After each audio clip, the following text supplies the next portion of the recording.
আমাকে মটন বিরিয়ানি কে খাওয়ালো আর আমরা এটা কোথায় এসেছি জানতে চাইলে পুরো মিনি ব্লগটা দেখো। তো hello guys, this is Abhi and you are watching Abhi's tube. চলে এসেছে এটা নতুন মিনি ব্লগ নিয়ে। তো আমি টিটু আর নীল সামনে থেকে ট্রেন ধরে পৌঁছে গেছি ব্যারাকপুরে। তো দেখে নাও, এই যে ব্যারাকপুর স্টেশনে যে পতাকা উঠছে আমাদের। তারপরে ব্যারাকপুরে একটা জিও ডিজিটালে ঢুকলাম। তো এখানে একটা বিশেষ জিনিস আমরা খুঁজছিলাম, তো খুঁজে পাওয়ার পর গরম লাগছিল, তো আমরা একটা সোডা কিনলাম। তারপরে বাড়ি আসার পথে স্কুটিটা লিক হয়ে যায়, তো আমরা হেঁটে হেঁটে বাড়ি থেকে যাচ্ছি। তো পরের দিন যাচ্ছি ডিভাইসটা পারচেস করতে। তো পারচেস করতে আমরা বেরিয়ে গেছি, প্রথমে স্কুটি, তারপরে টোটো। তো টোটো করে আমরা যাচ্ছি আবার ব্যারাকপুরের দিকেই, জিও স্টোরটাতে। দেখছো প্রায় দুপুর হয়ে গেছে।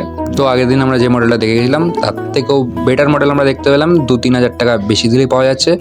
তো সব সেট আপ হয়ে গেল, আনবক্সিং হচ্ছে এখন। ঠিক আছে, তো আমরা এটা নিয়ে বাড়ি থেকে যাচ্ছি। সেই আনন্দে আমাদেরকে টিটু আজ ট্রিট দিচ্ছে। তো মাটন বিরিয়ানি খাচ্ছি আমরা সব হাজির থেকে, দেখে নাও 150 টাকা মাত্র। আর এরকম সাইজের মাটন, এরকম একদম চুসি পিস। তো এরকম মিনি ব্লগ দেখার জন্য তোমরা চ্যানেলটা সাবস্ক্রাইব করতে পারো। দেখা হচ্ছে অন্য কোনো মিনি ব্লগে, ততক্ষণের জন্য টাটা।